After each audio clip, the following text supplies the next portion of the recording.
Ciencia para su merced.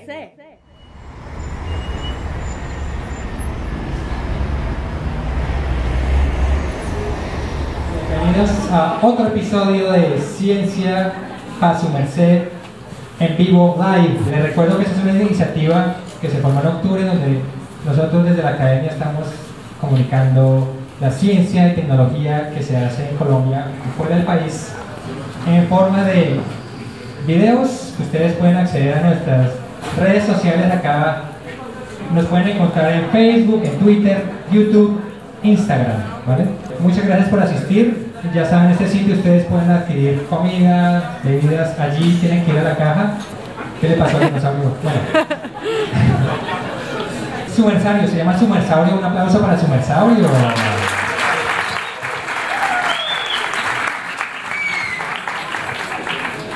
Bueno, entonces el día de hoy vamos a hablar de un tema muy interesante.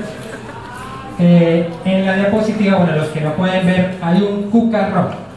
Levanten la mano las personas que les genera algo, como una nostalgia, como un repeluzne, ver ese cucarrón. ¿Quiénes aquí metieron como de 50 cucarrones en la lonchera del amigo en el colegio? ¿No han notado que ya no hay cucarrones? Yo no lo he visto, ¿cierto?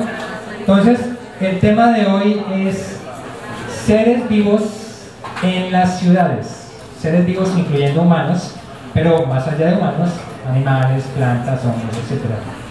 Dentro del marco de lo que se conoce como ecología urbana. Entonces voy a aprender de qué se trata ese tema y por qué es tan interesante. Y afortunadamente tenemos un grupo selecto de panelistas expertos en diferentes áreas que nos van a contar sobre este tema. Y por esto quiero invitar a la tarima, por favor, primero a Diana Weissner.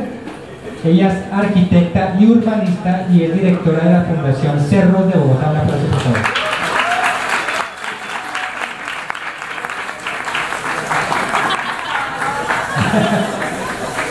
Juan David Amaya es el doctor en Ecología Urbana y profesor de la Facultad de Estudios Ambientales y Rurales de la Universidad Javeriana.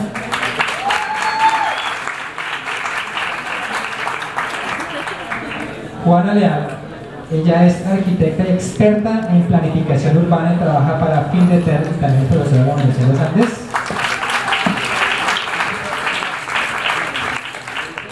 Y Tomás Bolaños, él es biólogo y experto en gestión ambiental. Él es investigador de la Facultad de Arquitectura de la Universidad Piloto de Colombia.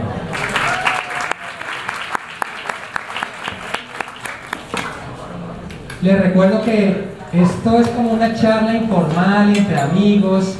Es como si estuviéramos nosotros en un bar y ustedes parando orejas en la mesa al lado, ¿sí? Más o menos.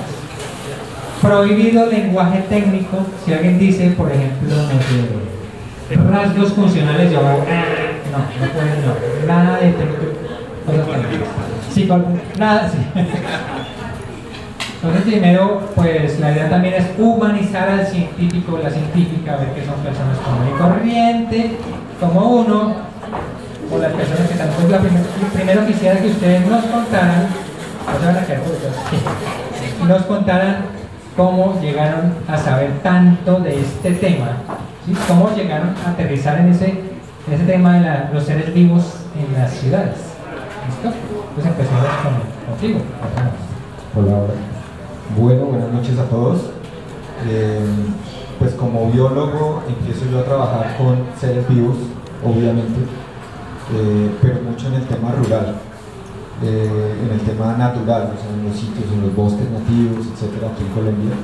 Y por cuestiones de básicamente estar en Cundinamarca y no en Dinamarca, el trabajo para los biólogos no estaba tan chévere.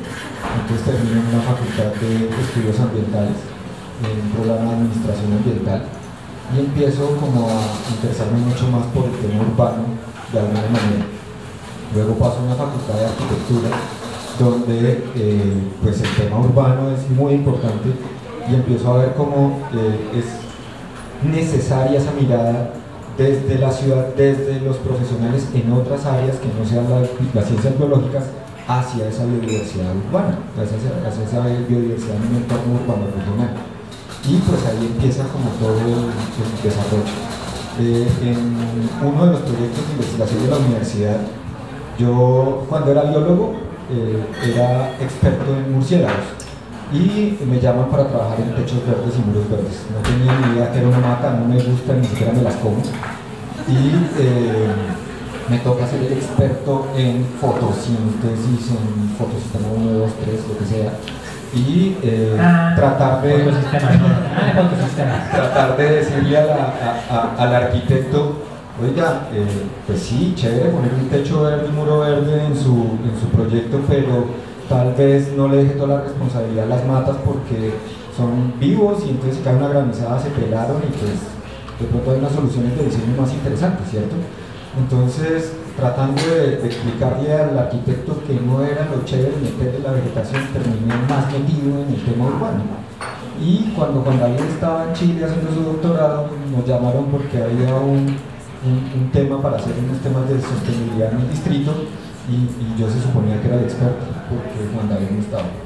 Entonces, gracias a Juan David, sigo sin ser el experto. Juan David tampoco, mentiras, pero aquí estamos. Listo, gracias. Juana. Bueno, pues yo toda mi vida he venido atravesando el páramo del Sumapaz y de regreso, pero no fue ahí cuando me empezó a interesar el tema. Atravesándolo, pero es el páramo más grande del mundo. Ajá. Fue hasta que me fui a Italia a hacer la maestría que tenía que elegir el tema de la tesis y en ese momento en Bogotá pues estábamos en plena ola invernal, entonces todo se estaba inundando, estaba también el tema de la luz. Y entonces ahí me empecé a interesar por los humedales desde el urbanismo y empecé a investigar a distancia, a contactar gente que trabaja humedales, especialmente al grupo de humedales de Bogotá, que son muy pilos y me ayudaron a entender muchísimas cosas. Me pareció interesante ver que no había tanta información, o sea, como que había información muy desde la biología, desde la ciencia, como cómo funciona un humedal, pero qué pasa con esos humedales dentro de la ciudad, pues no encontré nada. O muy poquitas cosas, además en un contexto totalmente diferente que es el europeo, entonces ahí empecé a interesarme. Cuando volví empecé a trabajar en el jardín botánico, entonces yo he venido como formándome a través de la gente con la que he podido compartir en el espacio de trabajo, ornitólogos, y entonces voy aprendiendo a poquitos y pues en últimas yo creo que cuando uno empieza a reflexionar qué es lo que hace un arquitecto, pues tenemos muchísimas cosas en común, porque nosotros trabajamos con el contexto, con el espacio, con las cosas vivas y no vivas que están ahí. Esos son nuestros instrumentos como para planificar y para pensar en la arquitectura de la ciudad, entonces pues tiene todo el sentido en últimas. Gracias, Juan David. Bueno, muy buenas noches a todos. Esta iniciativa y tanta gente aquí reunida para hoy no hablar sin intimidad de estar acá, no sé, y bueno, mi historia es como todas los temas a los que no llegas generalmente por accidente. En realidad seguí como una especie de gradé en los temas, empecé con mi visión bucólica, soy biólogo de la Universidad de los Andes, y estuve mucho tiempo con esa visión de la naturaleza. Me fui para la Macarena Meta, a la estación de los Andes que tenía el río Duda. Pausa, él fue profesor mío en ese curso. Los dos teníamos pelos, con eso les digo, en los cuales... Yo sigo teniendo. Pero bueno, entonces ahí conocí a Guarnizo y estuvimos mucho tiempo viviendo, pues, digamos, en esa zona, pero me empecé a dar cuenta que lo mío no era pues la pata derecha del gen izquierdo del bicho tal, sino que en realidad me empecé a contactar mucho más con el mundo de la conservación e uso sostenible de la biodiversidad, frente a lo cual obviamente la discusión era mucho más amplia y no recogía solamente temas de la visión conservacionista del bicho, sino que realmente era una discusión social, era una discusión económica, y frente a todos estos temas me empecé a mover hacia otros temas que me acercaran más sobre todo a la ruralidad. Trabajé con el Instituto Humboldt un tiempo, dije aquí iba a ser mi espacio, estaba feliz ahí trabajando en el proyecto de paisajes rurales, cuando me atravesó un amigo de toda la vida y me metió un chiste en la cabeza que decía, oiga, pero si usted está en todo su mundo de la conservación, el reto realmente de la conservación está en las ciudades. Y yo pues nunca lo había pensado de esa manera. Le dije, bueno, pues puede ser. Lo que pasó en realidad era que él estaba embolatado con un proyecto que no podía ejecutar y entonces necesitaba alguien que le coordinara el proyecto y me dijo, ya cuando me meto en el cuento, terminé aceptando. Y bueno, intentaré, voy a ver qué puedo hacer, un proyecto de conectividad con una vez en la ciudad, hace un poco más de 10 años, y ahí arrancó todo el tema.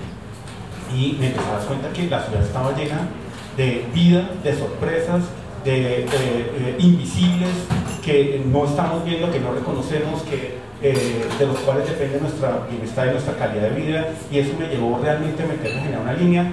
Después hice la pregunta, ¿cómo el mundo quiere hacer un doctorado? Pues es mejor. Se me cayó ahí siempre que tenía, y finalmente la semana pasada quiero dejar este papel. Eso, un aplauso, doctor.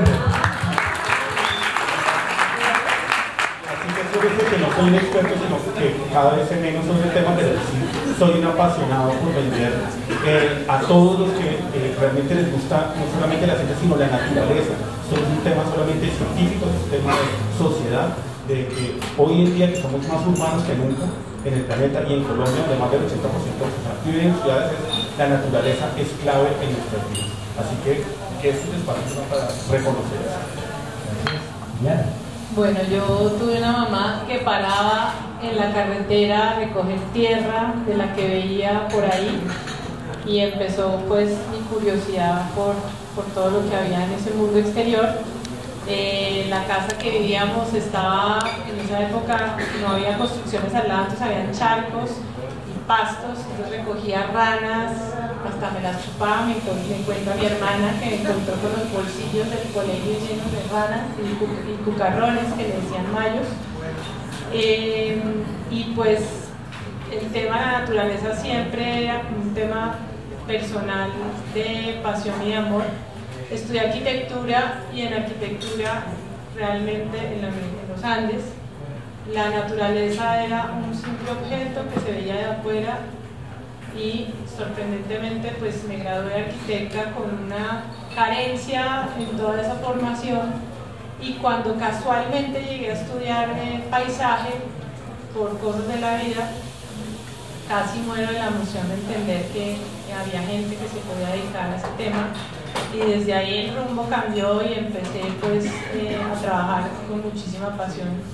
Entonces tengo 2 camisetas, trabajo en el diseño de espacios verdes, de zonas verdes, abogando por la naturaleza en las ciudades desde hace muchos años, y desde hace como 10, desde que nació mi hijo, caminé en los cerros embarazada, creamos una fundación para la defensa y generar más afecto, contagiar afecto a ciudadanos que estén queriendo vivir un futuro distinto. Muchas gracias. Listo, entonces vamos a empezar la primera pregunta sobre el tema con Tomás. Tú eres biólogo, ¿no? Sí. Listo. Entonces, cuando uno se pone a pensar las ciudades, uno se imagina es gente, no seres vivos. Entonces la primera pregunta es, ¿hay más allá de palomas, cucarachas, ratones en las ciudades? Cuéntanos un poquito sobre qué tiene la ciudad en ese aspecto. Bueno, obviamente sí hay más que todo eso.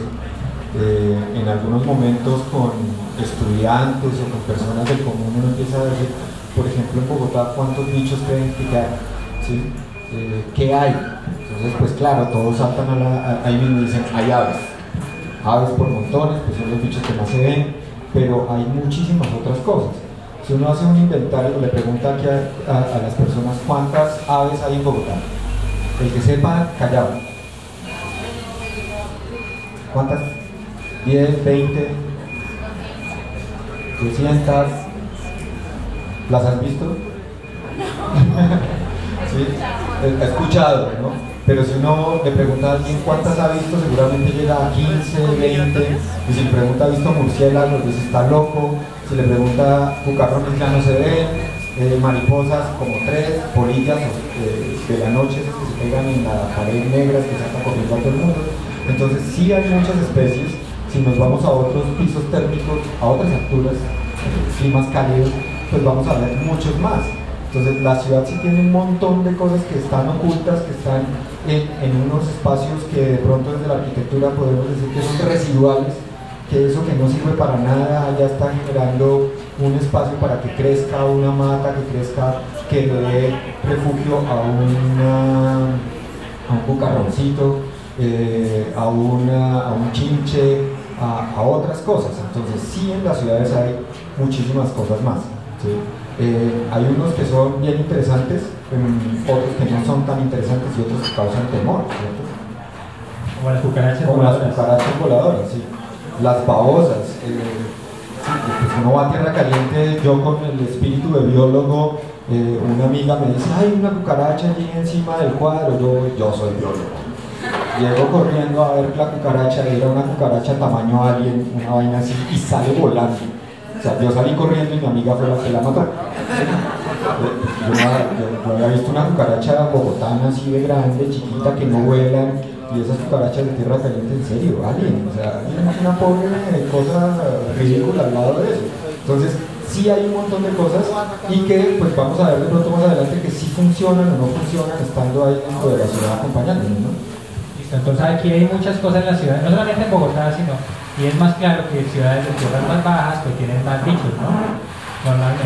De hecho, pues ayer se cerró el Premio Naturalista Urbano, no sé si ustedes lo vieron, a nivel mundial se celebró un reto a través de una app que se llama eNaturalist, en la cual la mayor cantidad de gente se convocó para que ciudadanos empezaran a registrar todas las especies que veían en cada una de las ciudades. Bogotá quedó de segundas en Latinoamérica, se registraron más o menos 1.100 especies en Bogotá y a nivel mundial creo que quedamos como el sexto, que lo lideró el Humboldt.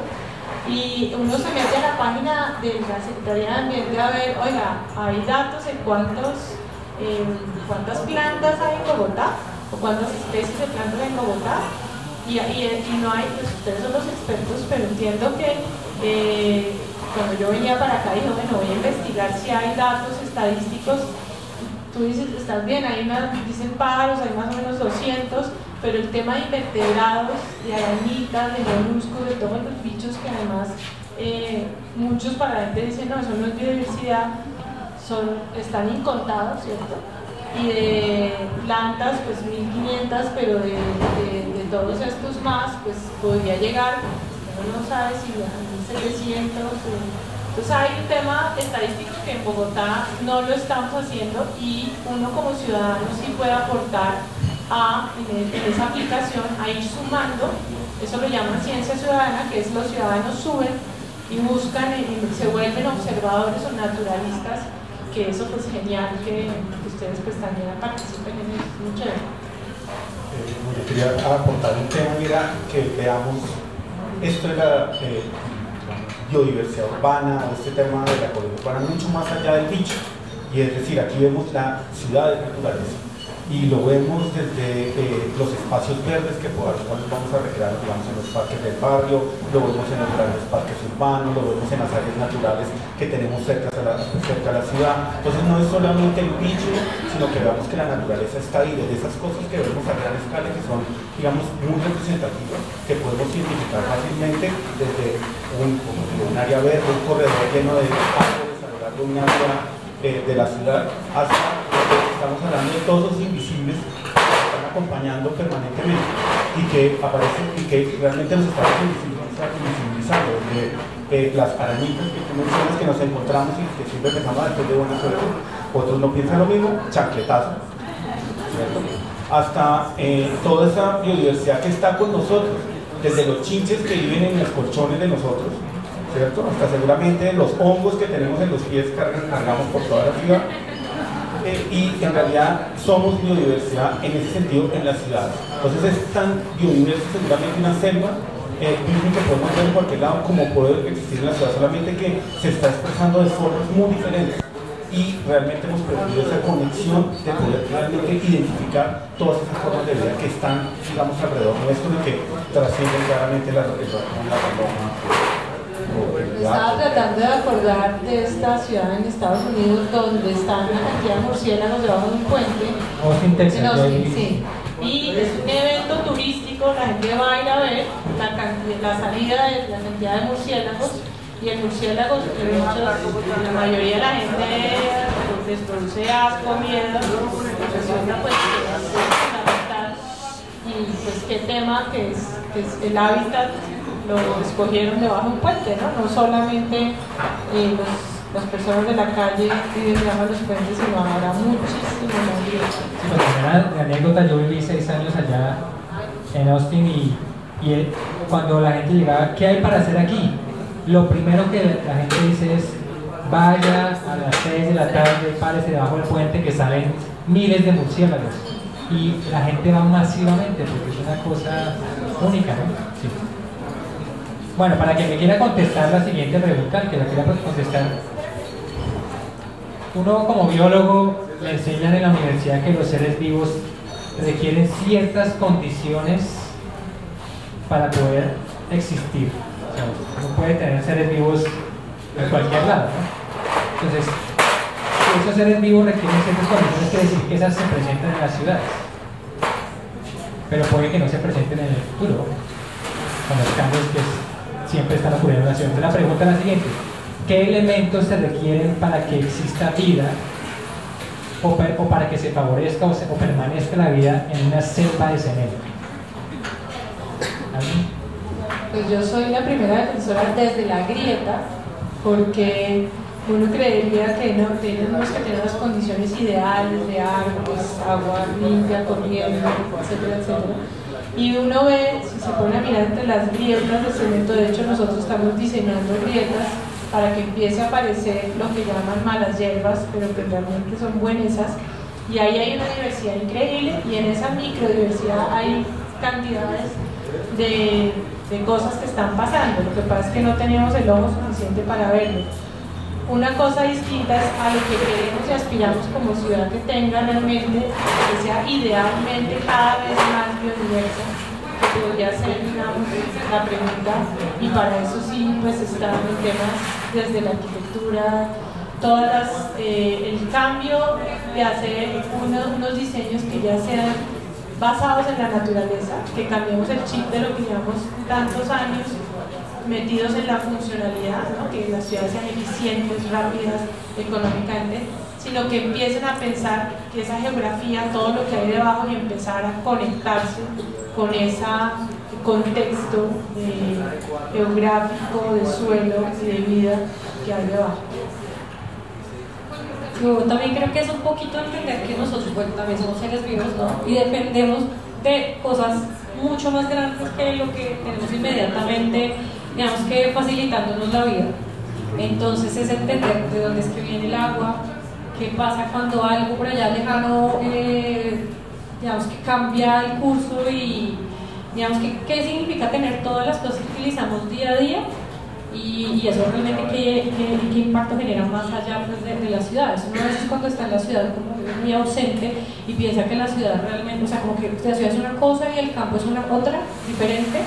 Inclusive cuando uno mira, hay personas que no les gusta tener verde dentro de las casas ni nada, porque dicen, no, pero eso es por allá afuera, aquí esta es la ciudad. Y es como romper eso, realmente todo depende, estamos en unos sistemas más grandes, entonces todo lo que pasa por fuera nos afecta, pero también todo lo que nosotros demandamos como ciudades afecta lo que pasa después, y obviamente todos los seres vivos que dependemos de eso, pues nos vemos ahí en riesgo. Yo voy a subir un escalón más a lo que acaban de señalar para decir que también depende mucho la posibilidad de tener vida en una ciudad. No solamente depende de que tengamos los espacios o los hábitats para que esa vida esté, o que tengamos, digamos, una serie de decisiones o elecciones individuales, sino que también pasa por un tema finalmente del conocimiento que tenemos para tomar una decisión en una ciudad y decidir realmente qué tipo de vida queremos que exista en la ciudad y para qué queremos que esté ahí. Finalmente son sistemas altísimamente antropizados donde la principal función es social. Esta función social pasa por el bienestar y la calidad de vida de los que habitamos predominantemente en esta ciudad, pero frente a eso, obviamente, queriendo mantener vida, los temas pasan por un tema de conocer realmente esos sistemas, cómo operan, cómo se expresa la vida, por qué o no, pero también pasa por temas políticos, la voluntad política, por qué decidieron pasar una avenida por un lado, por qué decidieron quitar una reserva en otro lado, como les he conocido, o por qué ocurren determinadas condiciones que desde lo político generan finalmente cómo se ha planificado la ciudad que habitamos, cualquiera sea Bogotá, cualquiera que pueda estar en Colombia. Y lo mismo pasa desde el punto de vista económico, es decir, ¿quién financia eso? ¿Quién va a pagar realmente por los proyectos de mantener, digamos, la bifauna o tener mayor arbolado en un sitio? ¿Y quién va a hacer el mantenimiento de ese arbolado? ¿Cuánto cuesta? Entonces son una cantidad de condiciones que señalan que es mucho más que un tema de personas que están interesadas en biología y que hayan bichitos en las ciudades y que marcan una cantidad de disciplinas que deben trabajar precisamente para que la vida pueda persistir en la ciudad y tener un impacto positivo en nuestra calidad de vida. Pero yo creo que si la mayoría de esa gente que tú dices tiene el conocimiento, pero tiene el afecto desde que nace, ¿cierto? Porque si usted tiene la semilla de querer la naturaleza, usted cuando va a decidir si le va a ir al chancletazo a la araña o siembra una planta o lo que sea, si eso se multiplica por 8 millones de habitantes, las decisiones políticas influenciadas por unos ciudadanos que dicen, oiga, pues hay una necesidad también de, no sé si han oído eso que se llama biofilia, que es el amor por la naturaleza.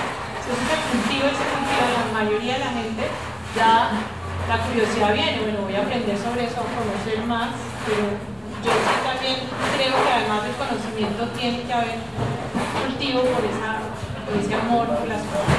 Sí, y digamos que ese cultivo por el amor de las personas hacia esa naturaleza también tiene que ver con que la gente entienda cuáles son esas cosas, o sea, qué es lo que existe a su alrededor. Yo puedo tener hoy jardines estériles, o sea, jardines con mucha vegetación, pero que más allá de una cobertura vegetal o de una cobertura vegetal, no sirven para nada porque no generan flores, no atraen polinizadores, no atraen insectos, no sirve de alimento para la bifauna o para otros bichos. Y, por ejemplo, esa resistencia a que crezcan las malezas o benesas, ¿sí? Porque no son bonitas, porque tienen que tener las especies ornamentales típicas de Bogotá o de Medellín, y además cortadas con escuadra, ¿cierto? O sea, que todo no se sale un pelito, porque mejor dicho hay que peluquearlo inmediatamente, así como Juan y Carlos, rapaditos, ¿sí? Que de pronto aparece una abejita y entonces la presidente de la Junta de Acción Comunal del barrio entonces manda a quitar todas esas matas porque atrajeron abejas o porque hay que fumigar. Entonces, ¿cuáles son las condiciones que hay que dar para que la vida exista en ese entorno? Pues la vida se abre camino, ¿sí? Tal vez no estará el ave de interior de bosque que está en los cerros, pero hay otras cosas que se abren camino ahí dentro de la ciudad. Si nosotros empezamos a ser conscientes de lo que tenemos y que cualquier acción que hagamos de fumigar, talar, cortar, no sé, eso de no dejar que florezca, pues va a restringir claramente qué es lo que va a estar ahí. Entonces hay como diferentes elementos, ¿no?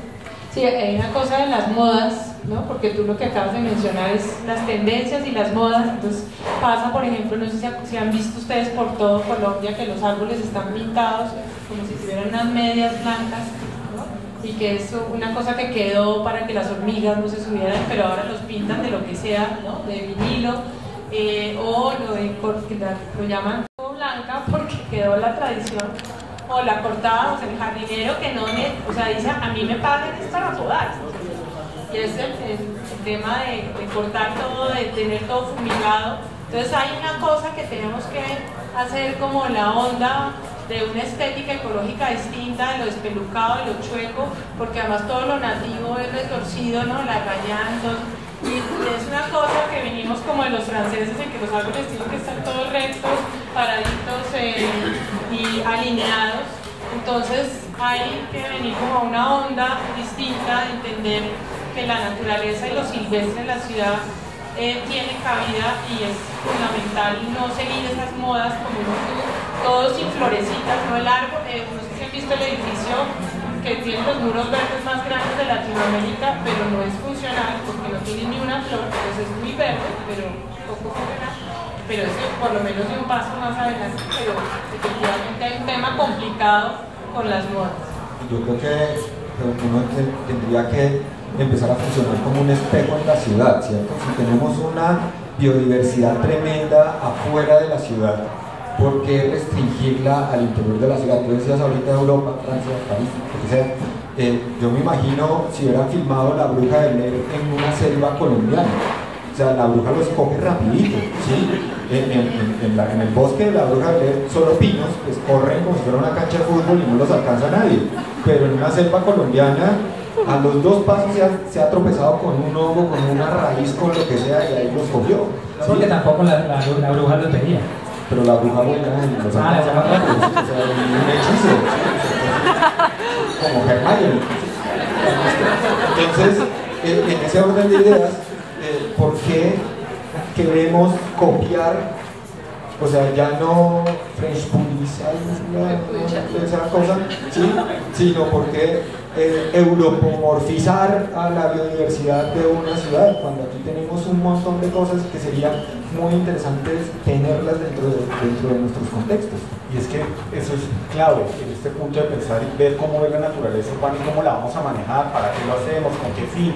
Y es que finalmente cada ciudad responde a un contexto muy diferente, y quiero que piensen en las ciudades en Colombia. Si estamos pensando no solamente aquí en nuestro contexto bogotano, bonito, digamos una ciudad grande, etcétera, sino pensamos en ciudades que están a la orilla de algunos de los ríos más grandes de Colombia, en el Magdalena, los que quedan en la costa Caribe, los que quedan en el Pacífico. Son ciudades con contextos geográficos tan diferentes que no podemos dar una receta genérica en la cual digamos, bueno, ¿cómo vamos a mantener la biodiversidad allí? Claramente los contextos son muy diferentes, entonces son casi que caso por caso tenemos que empezar a comprender ese contexto y empezar, digamos, a generar acciones mucho más efectivas realmente que reconozcan esa particularidad de cada una de las ciudades en su contexto, en su base geográfica y, digamos, de biodiversidad.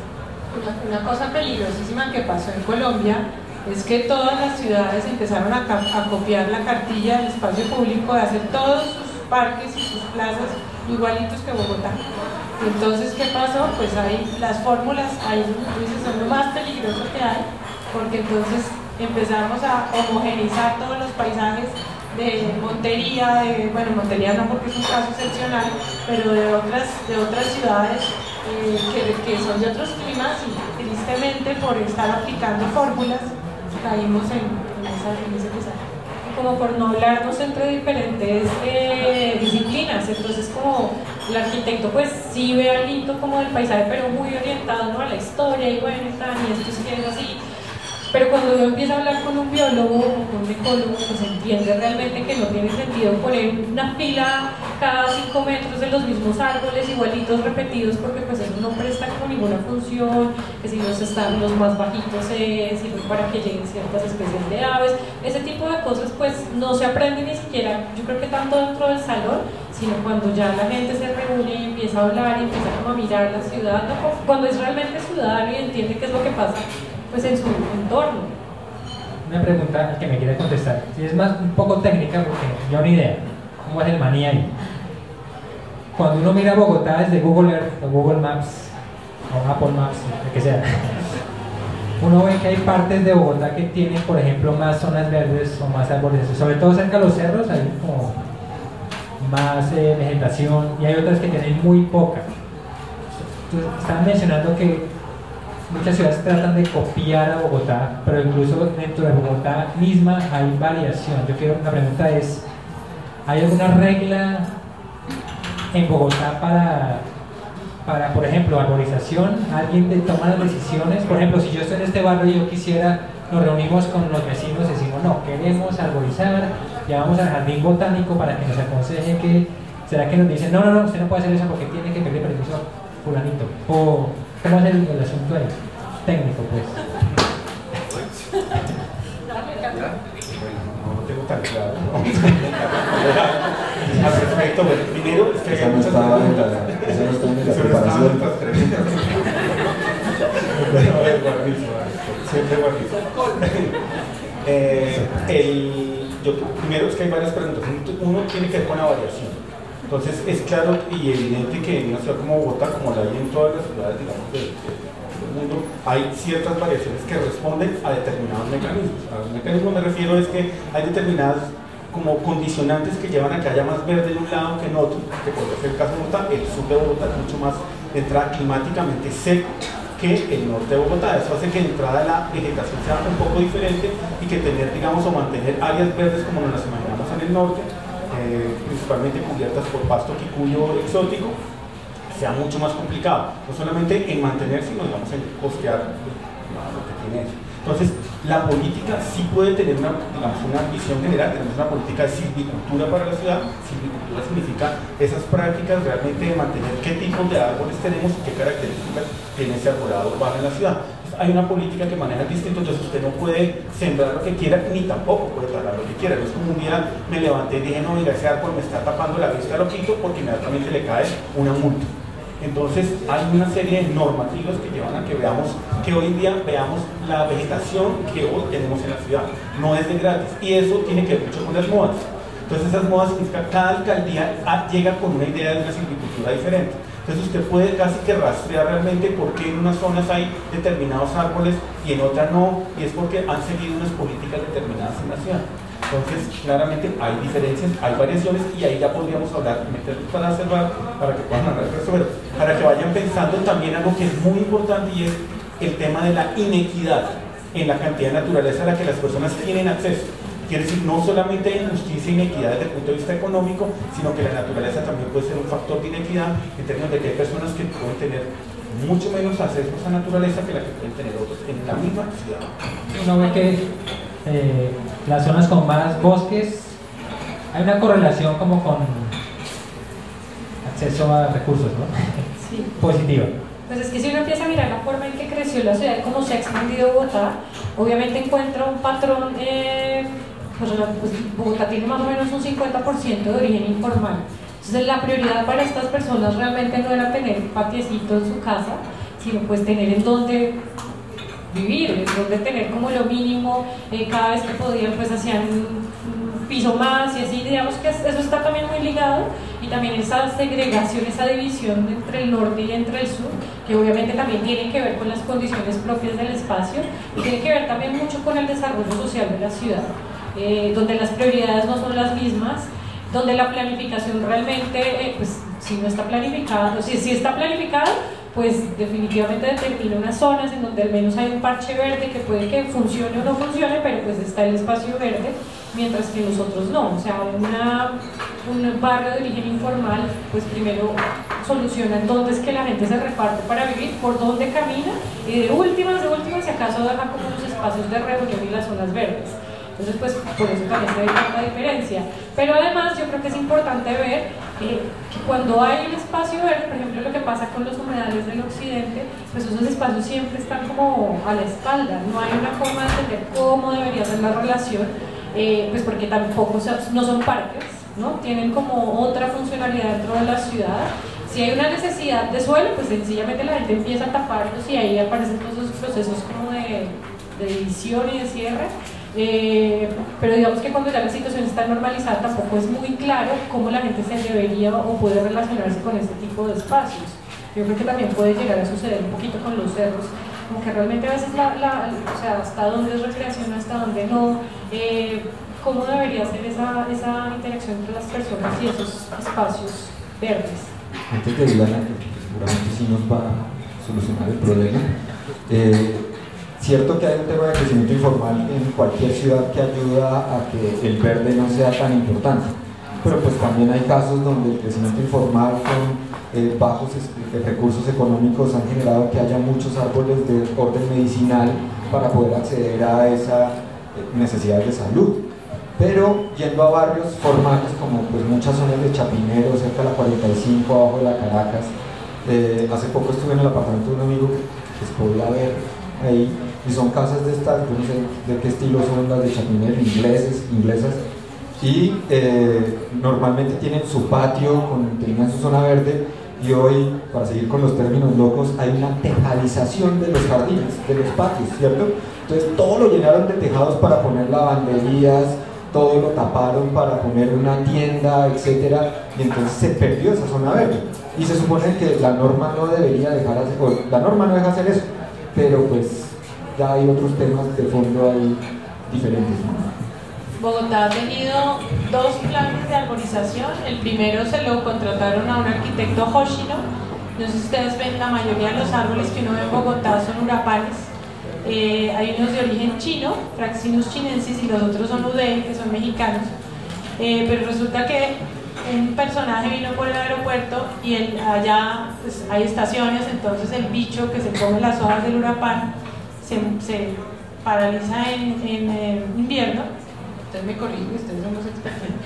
Y resulta que llegó el bicho en la maleta de alguno por el aeropuerto porque se detectaron que los primeros huracanes enfermos fueron en la zona del aeropuerto. Claro, en Bogotá, país tropical, no hay invierno y esos bichos empezaron a comer hoja a la lata y empezó una alcaldía, cuyo nombre no mencionaré, y prohíbe los huracanes y manda talar a todos los árboles no nativos, eucaliptos, pinos, huracanes, y sacan un decreto. Entonces es el segundo plan de arborización que hay en Bogotá y empieza afortunadamente con un grupo, cual yo hacía parte, interdisciplinario, pensar sobre la arborización de Bogotá. Y hoy en día, gracias a eso que pasó después y que se lograron salvar muchos huracanes, porque es como si a los niños les da una epidemia, mandémoslos a cortar la cabeza a todos.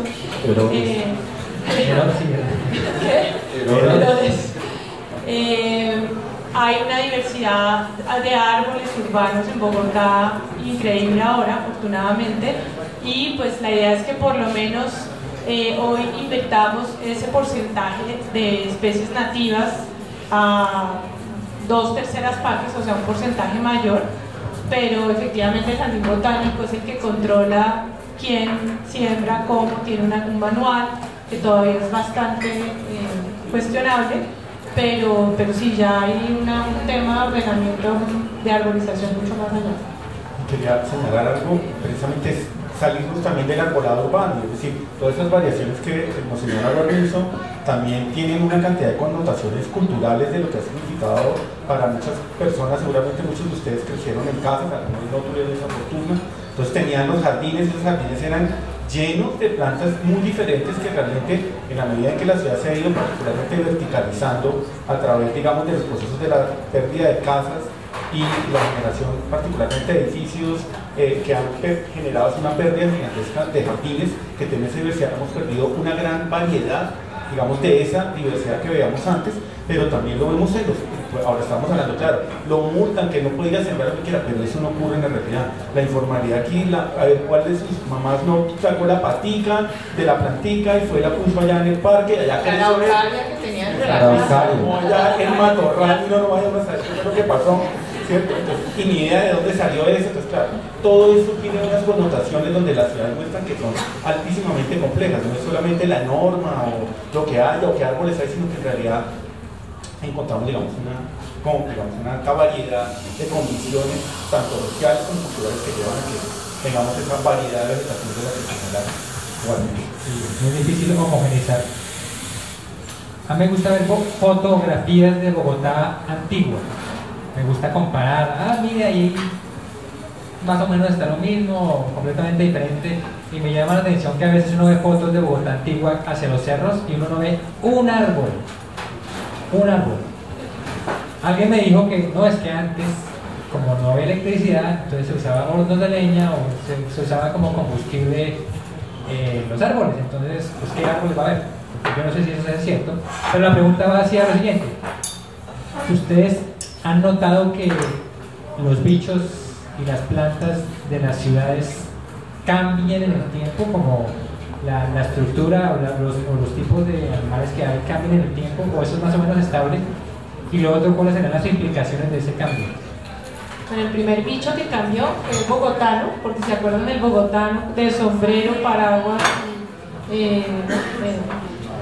gabardina, elegantísimo, por el cielo nublado bogotano, y era súper regio, y ahora así como estamos nosotros, más costeñados, tropicalizados, con flores.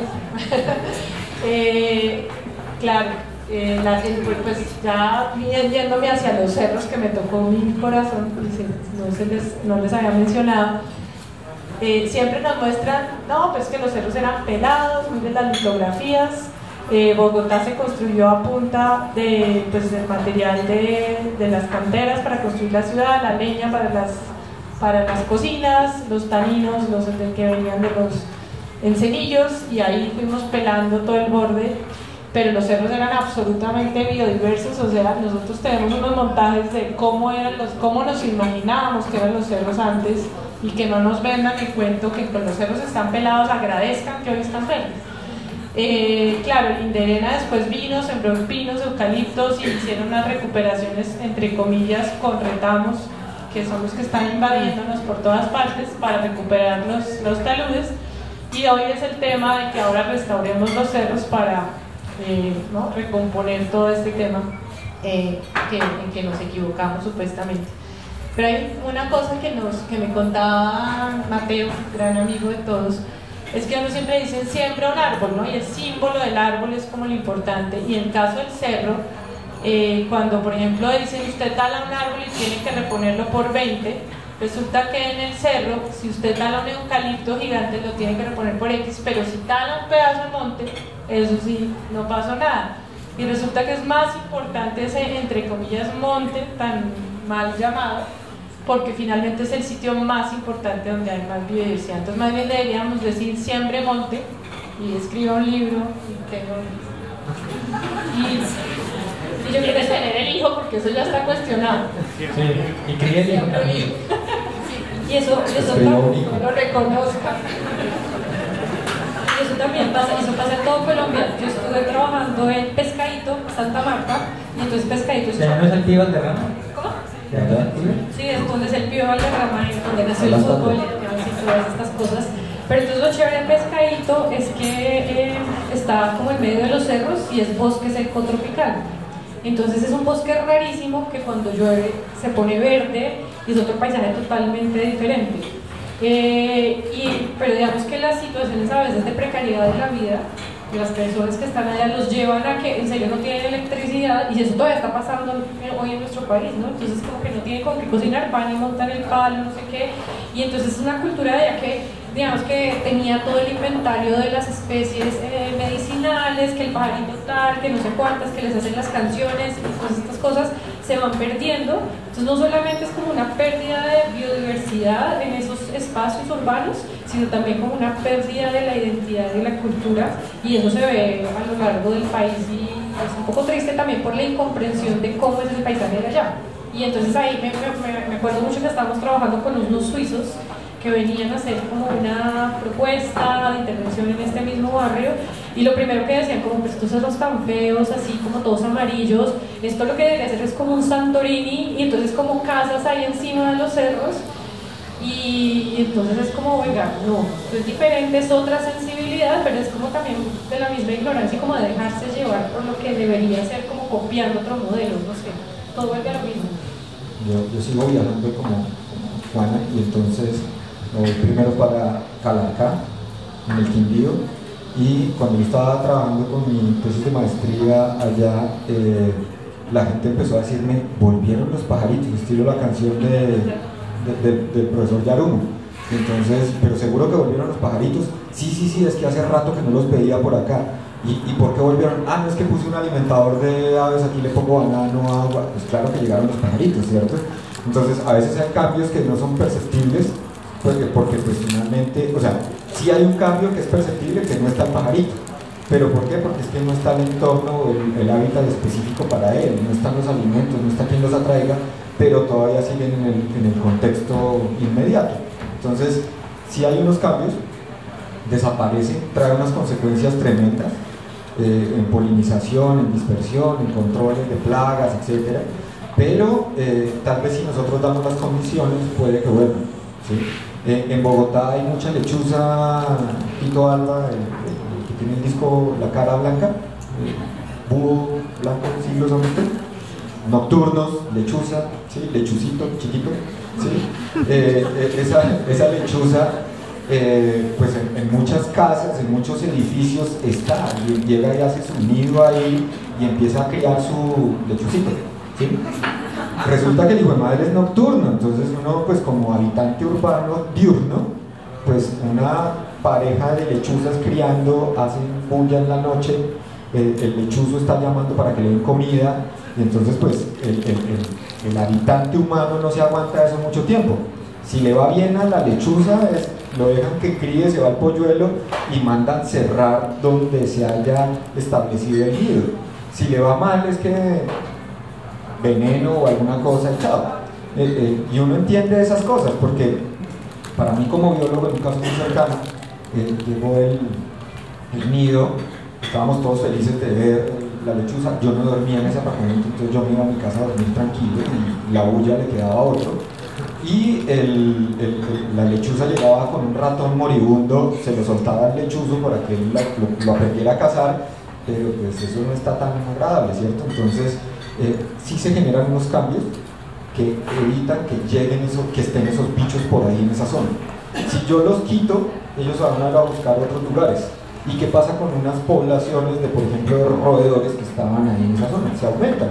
Entonces ya quiten la lechuza, quiten el lechuzo y dejen los ratones. Entonces empieza a desbalancearse algunas cosas que estaban funcionando. Está viendo con cara de loco.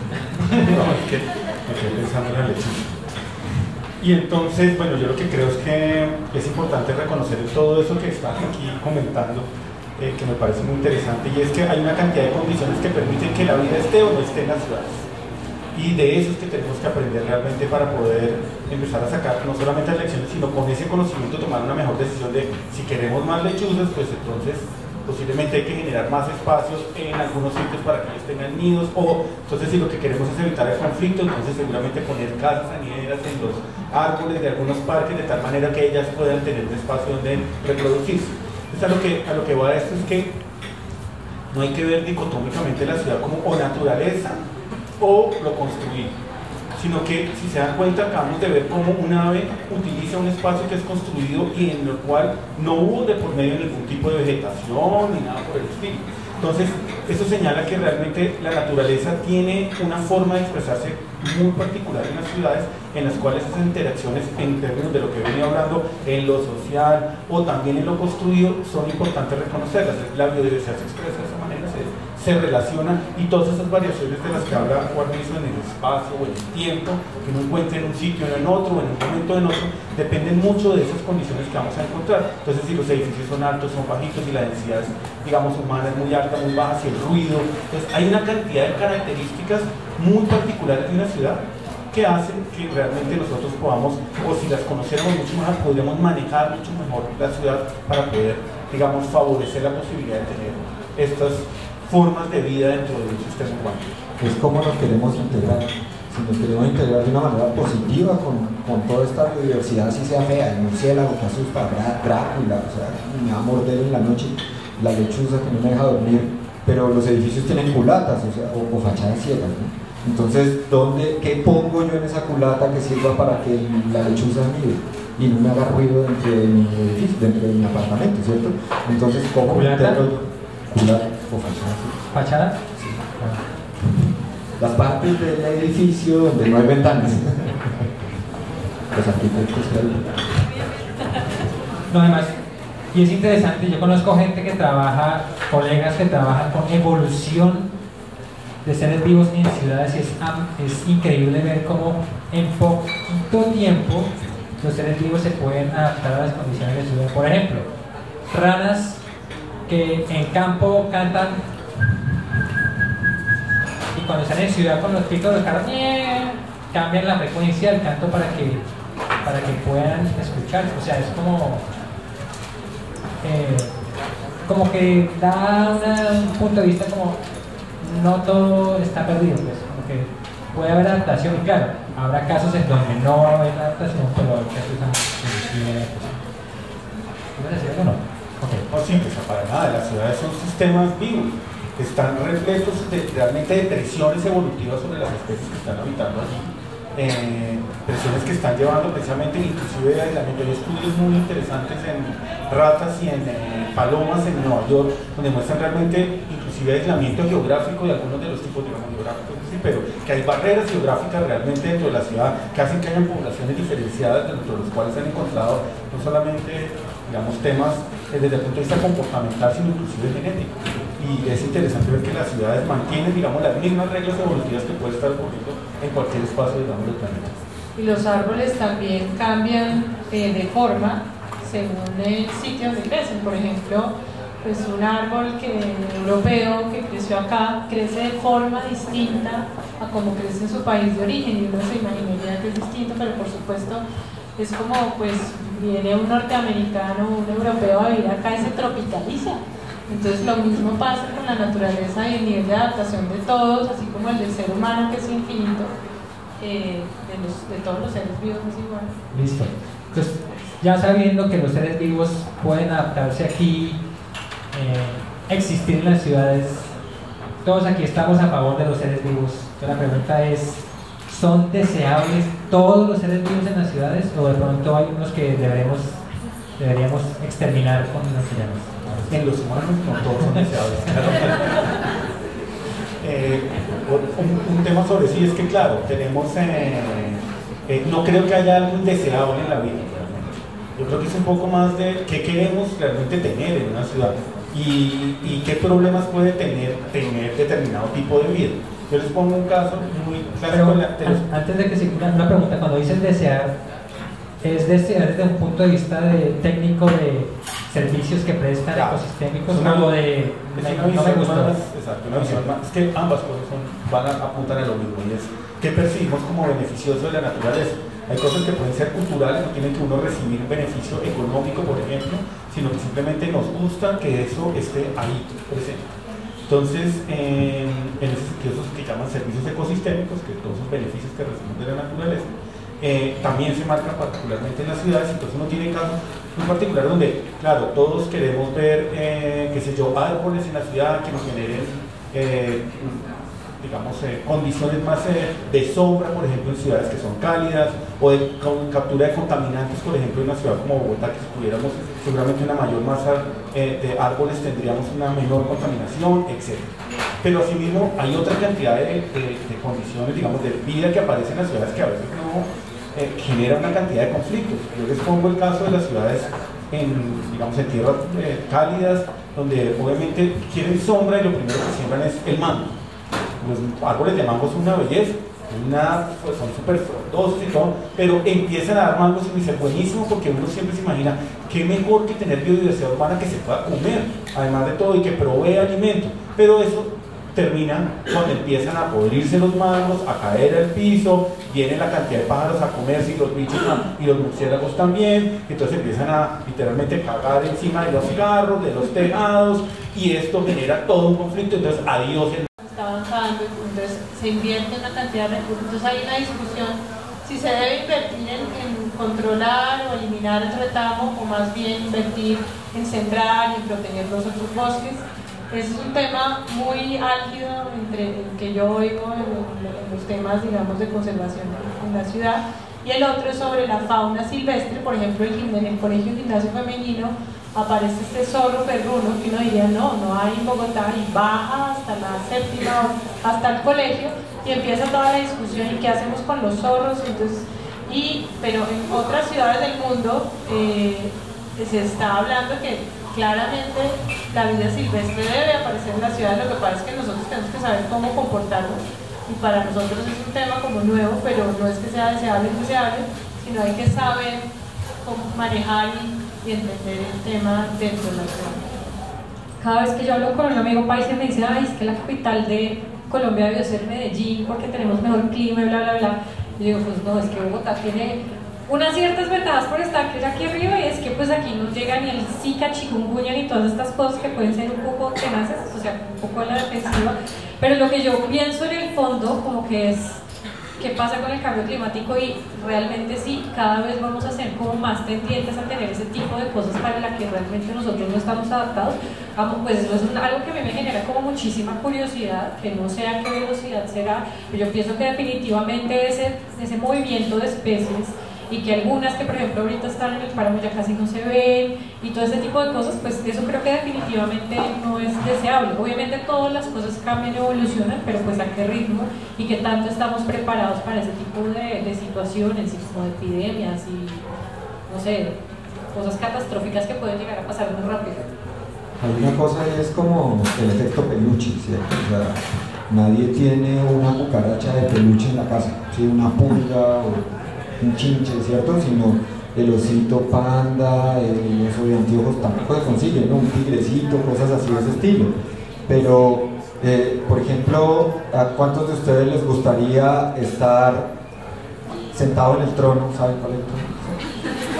En el trono, y que empiecen a salir ratas por el sifón, ¿cierto? O sea, como que no aguanta, ¿cierto? Entonces, digamos que eso podría ser algo indeseable, ¿cierto? Que una rata esté saliendo por los inodoros en un piso 12 de un edificio, pues no es tan chévere. Y pasó en Nueva York, en los 80s, pasó de ser como 4 ratas por persona a 6 por persona y no cabían por taza, por trono, ¿sí? Y entonces salían por ahí, entonces uno sentado ahí pues como medio difícil, ¿no? ¿Sí? Y entonces, pues de hecho en las plantaciones de palmeras donde hay cocos, le ponen unas latas al tronco para que no se suban las ratas y no muerdan los cocos. Uno está sentado ahí, pues qué peligro, ¿cierto? Entonces, las pinten de blanco abajo. Las pinten de blanco abajo para que no le muerdan. No, mentiras. La idea es que algunos han insistido en exterminar los ratones y las ratas en la ciudad. Pero si quitamos las ratas y los ratones de la ciudad, las alcantarillas van a quedar expuestas a una gran acumulación de basura que las ratas están royendo, ¿sí? Que están destruyendo, las están licuando, cortando en pedacitos más chiquitos y dejando que fluyan. Entonces, sí, puede ser indeseable, pero está cumpliendo una función dentro del sistema, ¿no? El chikungunya, pues, ¿cuál será la función? Disminuir la cantidad de gente que vive en la zona, no sé, pero pues, pero la rata está generando eso, sería como de los organismos más indeseables. No sé si ustedes han estado en un muelle en Barranquilla, Santa Marta, Cartagena, muelle de carga, y las ratas allá son esplinters, o sea, es una vaina así de grande, cuando van caminando, se le paran, le enfrentan. Entonces, pues, uno a veces piensa, ¡ay, un pincher tan bonito! No, es una rata. Entonces, hay que buscar cuáles son los indeseables y quién están cumpliendo. De pronto esa rata que llegó en un carguero desde China, de pronto está acabando otras cosas por ahí que pueden ser beneficiosas o que está acabando una fauna local, ¿cierto? Entonces, mirar eso. Pero hay una película que se llama Ratatouille que hace que los niños ya le tengan cariño a todas esas ratas urbanas. No sé si la vieron, bueno, yo porque tengo niños y solo veo ahora películas de niños. Y ahí uno termina totalmente reconciliado con las ratas. Sí, que vean esa y no ratas asesinas. Aventuras. Otra generación, sí. Bueno, ya hemos venido hablando de este tema hace rato, pero no hemos definido todavía qué diantres es ecología urbana y por qué es importante la ecología urbana. ¿Alguno? Me toca el propio. Sí, Hago diapositiva y todo. Una, pero no para eso. Una cosa más como explicar. A ver, la ecología urbana es como una disciplina que viene de la ecología clásica, que tiene una visión más, digamos, no la ecología clásica es la visión de las relaciones entre todos los seres vivos y su entorno.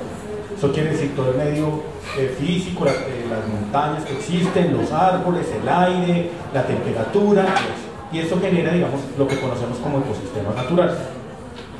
Y de alguna otra manera empezaron a surgir unas ideas de que claramente no solamente podemos estudiar esa visión de los ecosistemas naturales donde generalmente el hombre está como afuera de ellos y simplemente vemos el ecosistema perfectamente moldeado, etcétera, sino que empezamos a darnos cuenta que en realidad lo que abunda en el planeta son ecosistemas transformados.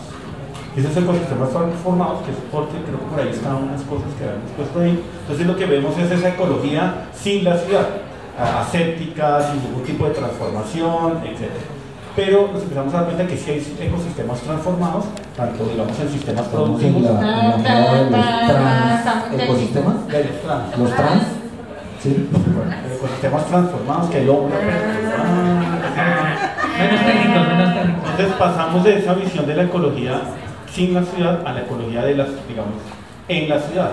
Entonces donde vemos que claramente hay como gente que estudia, como por ejemplo como Diana o Juana, que trabajan desde la arquitectura, o gente que trabaja desde la ingeniería de la ciudad desde esa óptica, o gente que como nosotros trabajamos desde la ecología. Entonces hacemos ecología en la ciudad de las aves, de las plantas, etcétera, y otra gente que ve esto desde la visión principalmente, llamémoslo, humana. Entonces la ecología humana, cuánta gente vive en un sitio, cuál es la densidad, etc. Y durante mucho tiempo esa visión de las ciudades no se veía como un ecosistema, sino se veía como sistemas fragmentados que no reconocían lo que uno podría ver ahí, sino era hacer ecología en la ciudad y ver cada uno de esos temas por separado, hasta que hace como unos 50 o 70 años empieza a generarse como un movimiento que lo que hace es responder a muchas de las preguntas que hemos discutido hoy acá, y es realmente la naturaleza en las ciudades, y cómo esa naturaleza en las ciudades no es solo ni seres humanos, ni solo naturaleza, ni solo construcciones, sino que los vemos interactuando, digamos, permanentemente. Y lo que hace la disciplina de la ecología de la conservación es ofrecer, digamos, una forma de estudiar ese sistema urbano de una manera integrada con todos estos elementos, y ofrecer soluciones que permitan realmente darle como sostenibilidad a la ciudad desde el punto de vista ambiental. Y esa sostenibilidad se da finalmente, como les dije desde el principio, y es que nosotros queremos ciudades donde vivamos mejor, donde nuestra calidad de vida y nuestro bienestar sea muchísimo más alto, y donde la naturaleza, las construcciones o la forma en que nos relacionamos con otras personas funcionen. Entonces eso, digamos, en términos muy resumidos. Y lo último es, pasamos de eso a una ecología de la ciudad, no de una ecología en la ciudad, sino realmente reconocerse como un sistema. Perfecto. Pero bueno, de pronto queda un poco abstracto para la gente. Entonces quisiera que cada uno nos mostrara un ejemplito. Yo quedé más confundido. Cada uno nos diga un ejemplito de lo que ustedes están trabajando en ecología urbana. Por ejemplo, tú, empezamos con Diana. ¿Qué es eso de ser Fundación Cerros de Bogotá? ¿Eso para qué sirve? ¿Eso qué es? Que tú eres la directora, ¿no? No, yo iba a decir que pues a uno siempre le dicen, no, la ciudad es el enemigo de la naturaleza, y la ciudad, la selva de cemento contra, y lo primero que uno tendría que reconocer es que la ciudad es el ecosistema natural del hombre, y ahí, a partir de ahí, no es que sea enemigo. Entonces ya entendemos que hay un tema que es ecología, porque el hombre hace parte de eso. Un ejemplo en particular de tu trabajo en ese tema, como para aterrizarnos aquí ejemplos que... Pues todos los temas, desde ver entender cuando uno va caminando como ciudadano y abre los ojos hacia lo que está pasando en la ciudad, no solamente lo que a uno le gusta, el café, la calle, sino reconocer el árbol, el bicho, y maravillarse y extasiarse, y por lo menos en mi caso, que se infla el corazón cuando uno ve los cerros y dice, menos mal los cerros existen dentro de Bogotá. Y pues nosotros simplemente lo que queremos hacer es contagiar, poner de moda el afecto de la gente por la naturaleza, y principalmente los cerros y los ríos que hay en Bogotá. Pero eso es muy sencillo, porque es como tratar de contagiar y de inventarnos cada vez. Por ejemplo, ahorita los voy a invitar a una cuñita. Empezamos un taller que se llama Elogio a la Descomposición. Van a ser 7 talleres y una obra colectiva. Entonces no nos vamos a poner a hacer la carreta, decir lo importante que es la ecología dentro de la ciudad, sino que invitamos a los ciudadanos en una reserva que tenemos que se llama Horizontes. Brigitte, por ejemplo, nos va a dar una de las primeras charlas, va a hablar de lo que a ella se le ocurre sobre la descomposición. Ella me dijo, uy, me descompuse con su invitación. Y así sucesivamente vamos a hablar de la descomposición del color, la descomposición de la voz en el bosque, la descomposición de la luz, y a través de ese juego de otras imágenes, por ejemplo Mateo, que es ecólogo, va a hablar sobre la estética del incendio. Entonces nos inventamos y mezclamos para que al final, en una campaña que estamos haciendo que se llama Dónenos sus flores marchitas, vamos a hacer una obra colectiva con pétalos de flores y las hojas y las ramas que encontramos en el cerro. Ese tipo de cosas lo hacemos en la fundación. Ya, para no quedar en la definición aburridora. Empezamos a bostezar. Por Dios, no hay nada peor que lo que uno porque define. Define la vida y da 3 ejemplos. Sí, por favor. Entonces, más bien voy a contarles como un caso muy bonito que estamos desarrollando ahora aquí, precisamente donde estamos en el centro histórico de Bogotá, a lo largo de toda la Candelaria. Estamos con una estudiante mía de maestría que se llama Paula Ávila. Ella también quedó así cuando hablamos de la tesis. Pasó lo mismo. Una tesis de maestría en conservación en la Universidad de la Javeriana, donde empezamos a buscar cómo realmente potenciar la naturaleza en un espacio tan digamos, tan duro como puede ser el centro histórico de Bogotá alrededor de la Candelaria. Y donde de patrimonio, ¿no? de normas que deben hacer cosas. Calma, vamos a llegar. Yo soy el jurado. Entonces,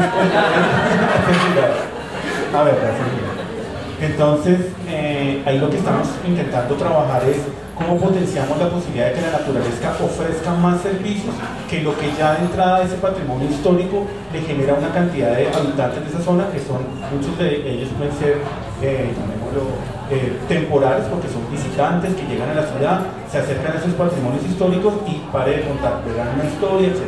Entonces, lo que estamos proponiendo es cómo potenciamos a través de la naturaleza también entregar servicios ecosistémicos culturales donde la gente no solamente sea feliz viendo la historia o reconociendo la historia, sino esa historia también está amarrada a un contexto, digamos, de la flora urbana que puede existir. Si ustedes se dan cuenta y van, por ejemplo, a la casa del florero o a varias de las casas de la Candelera, se dan cuenta que hay una cantidad de patios históricos con jardines que han existido toda la vida allí, y es cómo realmente logramos que esos patios sean visibles al público, que las personas no solamente vean en eso un patrimonio histórico, sino también un patrimonio natural de la ciudad que todavía existe, que estaba amarrado a ese tipo de construcciones. Entonces ahí vemos la ecología urbana desde el punto de vista de ver la naturaleza, vemos también, digamos, las construcciones y vemos también a diferentes tipos de actores que se relacionan con esos entornos. Entonces estamos, digamos, en ese proceso que esperamos que no termine como las botellas de la que no termine con el florero. Juana. Yo en este momento estoy trabajando como muy precisamente una escala barrial en el humedal La Vaca. Estoy trabajando con un amigo artista en una propuesta que busca entender el límite. Entonces es como cuando uno va al humedal La Vaca, tiene por un lado Corabastos, el otro es el barrio El Amparo, el Cayetano Cañizares, que es un parque urbano, y una vía. Está ahí encerradísimo. Entonces, una de las cosas más sorprendentes es que este humedal, que la gente que lo tiene al lado, pues son muy poquitos los que realmente lo conocen, y pues obviamente de Bogotá sí que menos. Entonces es una propuesta un poco para visibilizar que el humedal existe. Digamos que entender como que hay unas especies que se mueven, porque cuando uno va por las calles, por las calles del barrio y empieza a mirar las casas, ve pajaritos que se mueven entre el humedal y las casas. Entonces, pues desde el arte hay como un espacio para poder hacer eso visible y como conectar a las personas, al menos visualmente, con el humedal y entender que eso existe dentro de la ciudad. Yo creo que esa es como una acción muy puntual de, pues, para entender qué es la ecología urbana, ¿no? Habíamos hablado en la reunión previa que no íbamos a hablar tanto de aves, sino hablado de aves, ¿no? Entonces, pues, es lo que más se ve. Pues desde la academia como tal, pues, estoy en una facultad de arquitectura y tengo unos cursos de los estudiantes ya de octavo, noveno y décimo en sus trabajos de grado y en otros cursos, donde lo que se busca es que ellos traten de tener una sensibilidad hacia ese entorno desde una visión más biofílica, para seguir utilizando el término. Lo interesante ahí es que cómo el planteamiento tanto del diseño urbano como edificatorio va a dar unos espacios para que se generen esas relaciones. Sí, claro, la norma dice que hay que dejar un suelo blando por el índice de ocupación, que es cuánto suelo blando dejo por el suelo construido, por lo construido, pero que sea funcional, que llegue a servir para algo. Si nosotros vemos qué pasaba en esos parques o en esos barrios antiguos donde hay un árbol, donde la gente dice ese árbol era importante para mí, ahí me di mi primer beso, ahí me di mi primer trompada, ahí hice otras cosas, etc. Sí, cuando lo tumban, ese árbol sigue siendo importante, ¿cierto? En la memoria está el corazón ahí también rayando el árbol, ¿sí? Entonces, colgué el columpio. Hoy los niños van a unas jaulas para hámster gigantes en Andino o algo, y los mete uno allá con la tarjeta, 10 minutos más, cállese ese chino, 10 minutos más, ¿sí? Y no se raspan, no se ensucian, es una berraquera. O sea, uno como papá es feliz porque no se ensucia, no llegan con las rodillas llenas de pasto, ¿sí? Pero entonces, eso es como empezar a entender esos aspectos de ecología urbana. ¿Qué es la ecología urbana finalmente? O sea, como, ¿qué carajos hace? Pregunto qué diantres, ¿no? Entonces, ¿qué carajos hace el humano ahí adentro de ese espacio determinado? Ahí es donde cuál es la estructura ecológica principal. Entonces aquí yo difiero a veces de algunos, pues de la definición básica, porque cuando yo voy a un bosque o a los cerros y me dicen ¿qué ve? Uno ve matas, un caño, matas, ¿cierto? Más árboles. Y cuando uno llega a la ciudad le dicen ¿qué ve? Uno no ve matas, uno ve edificios, calles, caños horribles. Entonces, ¿cuál es la estructura ecológica de esa ciudad, no? La estructura ecológica no son los 4 palos que están por ahí tratando de dar los mangos que se caen y se pudren, sino es la estructura, la edificación, las calles, las vías por donde circulan los carros, las bicicletas, las personas. Entonces, ¿qué hacemos desde la academia? Entonces, tratar de sensibilizar y evidenciar que hay un ser humano que vive en la ciudad y que es el usuario final y el más importante, ¿sí? El que tiene que tener una calidad de vida. ¿Y cómo se expresa esa calidad de vida? Vamos al árbol donde nos dimos el primer beso, ¿sí? Eso es como recuperar esas cosas, que haya un espacio donde el niño pueda jugar, que haya un espacio donde se pueda raspar, ensuciar, etc. Hoy no, hoy es difícil, ¿no? Eso sobre todo en grandes ciudades.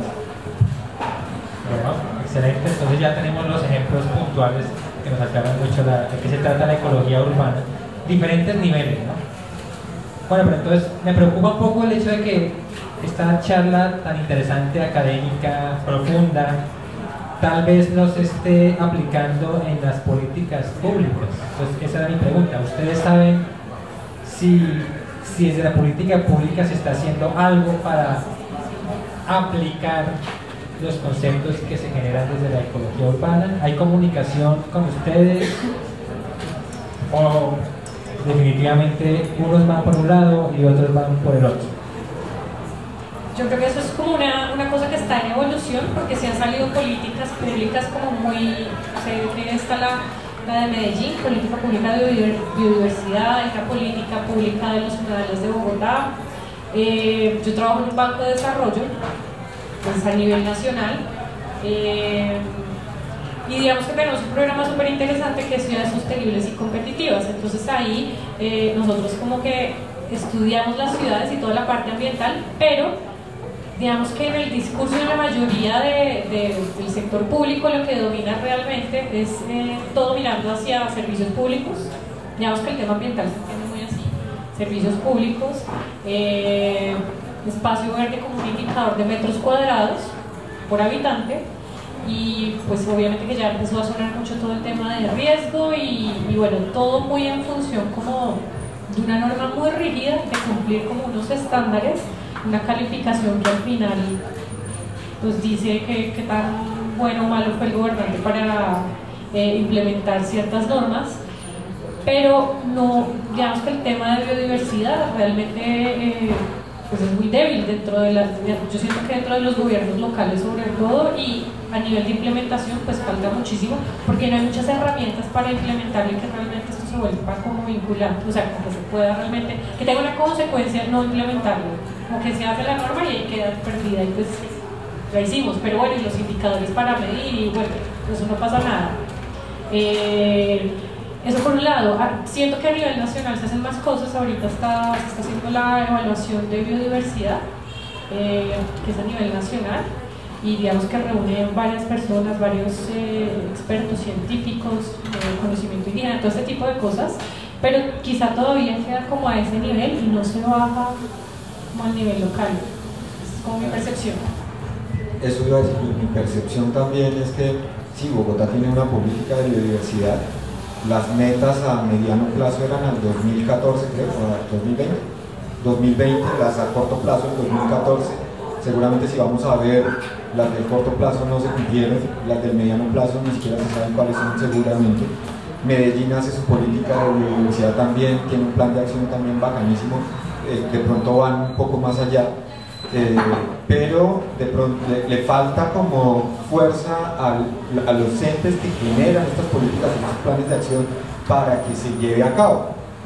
Hace poco, cambiando, ya no hablemos de biodiversidad, sino de otro tema importante en las ciudades como es el agua y la energía, para poder vivir, sale el decreto 285 del 2015 y sale la resolución 0549 del 2016, que es de obligatorio cumplimiento para todas las construcciones, y en la curaduría aparece una casillita que dice: usted genera una acción de sostenibilidad, ahorro suficiente de agua y energía en su proyecto, y uno pone sí, y nadie le pregunta qué fue lo que hizo.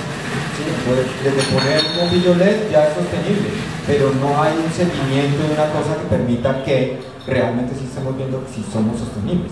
Entonces creo que ahora puede ser más desde mi percepción, pueden ser más las acciones que están saliendo desde la misma comunidad a hacer cosas bien hechas en la ciudad, que desde las normas y desde el control de los distritos, de los municipios del ente nacional. Entonces, creo que la norma no está haciendo nada, la política no está haciendo nada.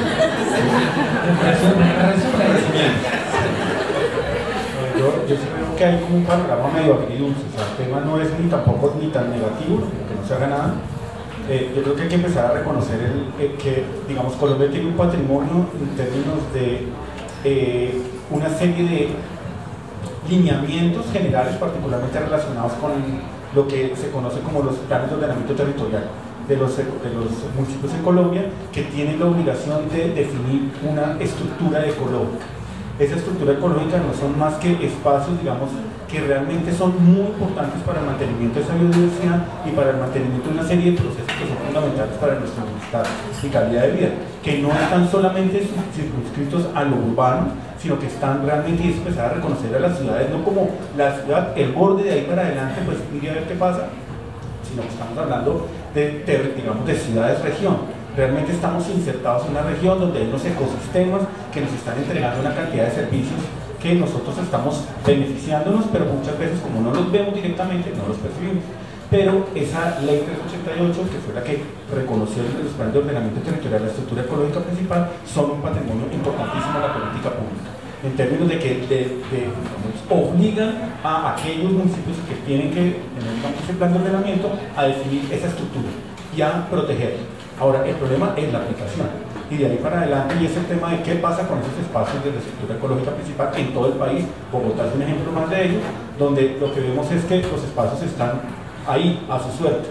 No hay ningún tipo de manejo, no hay un objetivo claro detrás de esos espacios, ni menos una apropiación social. Yo les digo, ahora que estamos viendo un movimiento mucho más fuerte sobre algunos espacios, particularmente jalonados por el tema, digamos, por ejemplo, de la Reserva Tomás Van der Hamen, finalmente hemos visto una apropiación social, una participación mucho más fuerte de la comunidad decidida realmente a opinar sobre lo que está ocurriendo hoy, sobre cómo quieren finalmente que su ciudad se exprese sobre este tema. Entonces, sí hay algunos elementos que son importantes. Ahora, por el otro lado, de lo agridulce es que hay otro tipo de aproximaciones donde la biodiversidad, como señalaba Juana, no aparece. Entonces, aunque existen unas políticas, aquí Nicolás Urbina fue uno de los que lideró la política distrital de Bogotá, de biodiversidad, y ya está compactuada. Y también está la política de Medellín. Pues hay unos ejemplos, pero normalmente mucha de esa política pública, yo creo que les pregunto, ¿la conocen? ¿La habían oído? Bueno, dirán, no. Entonces, ¿qué pasa? Mucha de esa política pública son simplemente una lista de buenas acciones. Son un saludo a la bandera porque no tienen realmente una obligatoriedad desde el punto de vista de que las instituciones tienen que cumplirla y definan realmente quiénes son los que tienen y qué pasa si no lo cumplen o no. Entonces, ¿cómo aterrizar eso mucho más hacia planes mucho más claros en los cuales la biodiversidad existe? Por otro lado, sí tenemos ejemplos como el del Ministerio de Ambiente, que viene haciendo, por ejemplo, su índice de calidad ambiental urbana, donde tristemente lo único que aparece es la cantidad de área verde por habitante, lo cual deja mucho que desear realmente sobre lo que esperaríamos que fuera biodiversidad, pero es de lo poco que tenemos.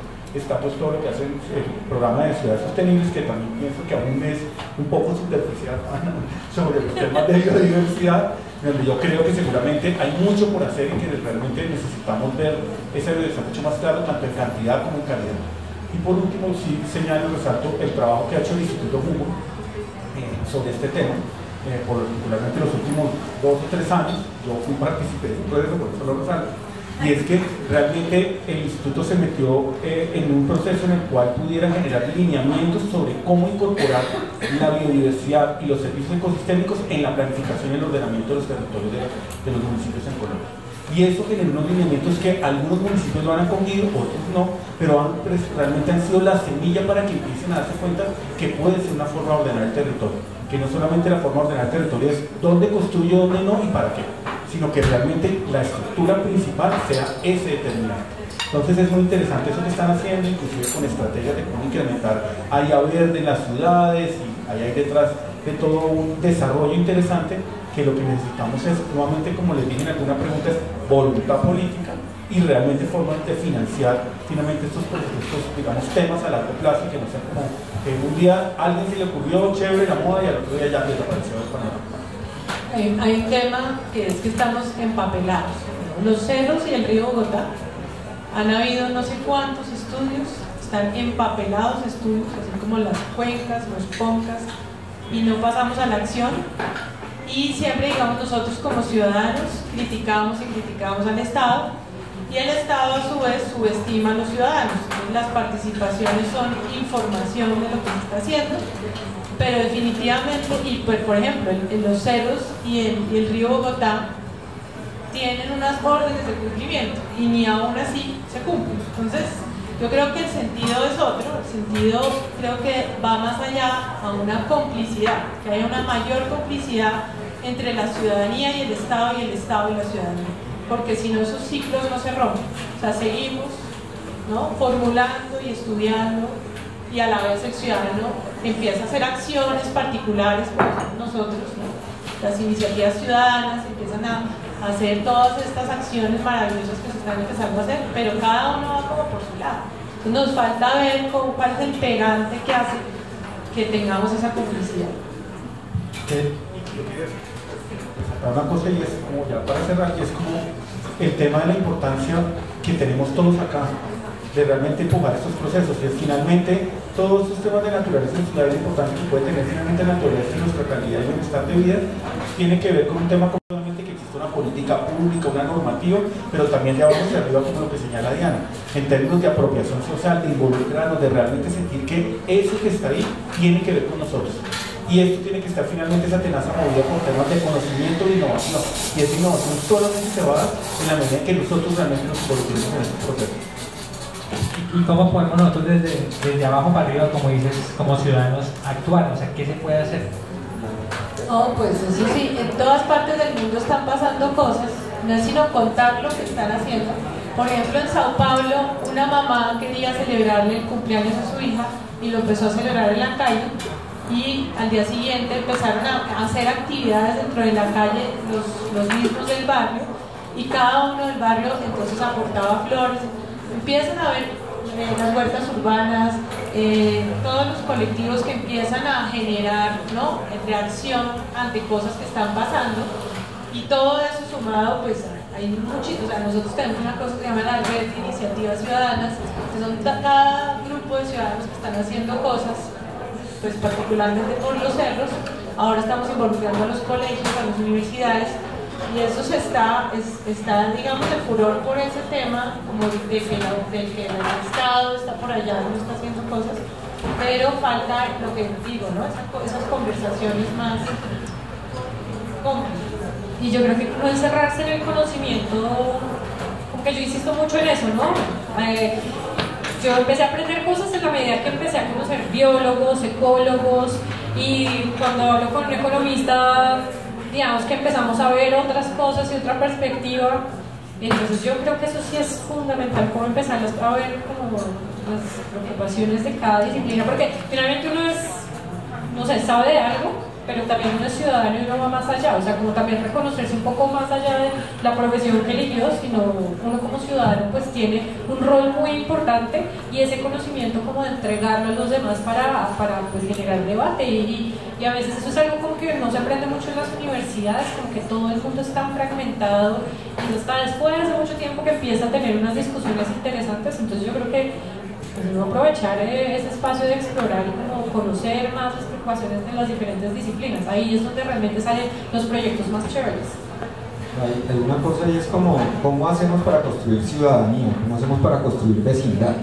Finalmente somos el bicho más importante dentro de las ciudades, somos el organismo dominante dentro de la ciudad y necesitamos esas relaciones de vecindad. Yo vivo en un edificio, tiene 12 pisos, yo vivo en el 7º piso, tengo 27 segundos para conocer a mi vecino. Es lo que se demora el ascensor del 7º piso al sótano, cuando voy a salir para la calle. Duré 7 años en saber que mi vecino de la puerta de enfrente vivía en Sogamoso, yo también vivía en Sogamoso, o sea, 7 años para saber eso, ¿sí? Porque 27 segundos, pues en 7 años fue como una hora, ¿sí? Entonces, es importante generar esos espacios de construcción de ciudadanía. ¿Por qué los barrios populares, donde las casas son de 2 pisos, tienen más relaciones de vecindad que estos conjuntos residenciales gigantes? ¿Sí? Precisamente porque no hay esos espacios de vecindad. Una cosa interesante o una anécdota bien particular, llego a mi apartamento, estoy abriendo la puerta y oigo los vecinos del 8º piso hablando ahí en la zona común, o sea, ahí al lado de la escalera y el ascensor.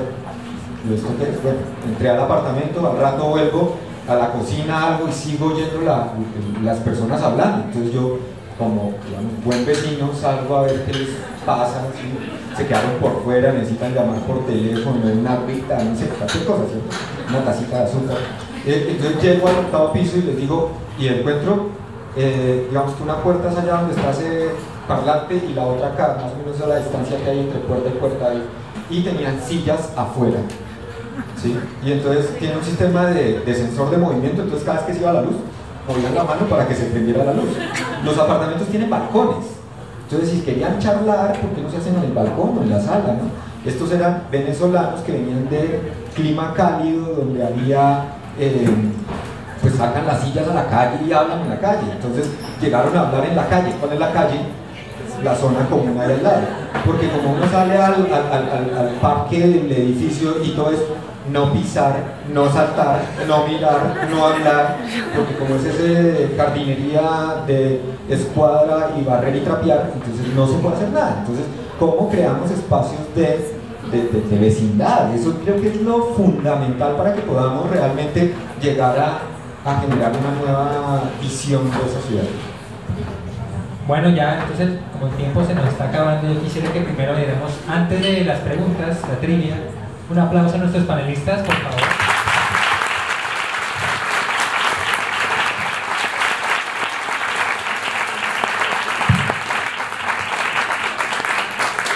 Bueno, la idea es que vamos a hacer 4 preguntas.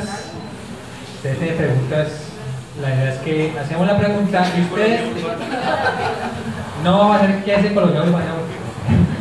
Y ustedes mismos dicen quién levantó la mano primero, ¿vale? Y esa persona se le da un premio, que es un mouse de ciencia con Sumersaurio. Son mouse temáticos, entonces cada charla tiene un tema diferente, que es el tema de la charla hoy es ecología urbana. Se pueden conseguir el los descuentos que también se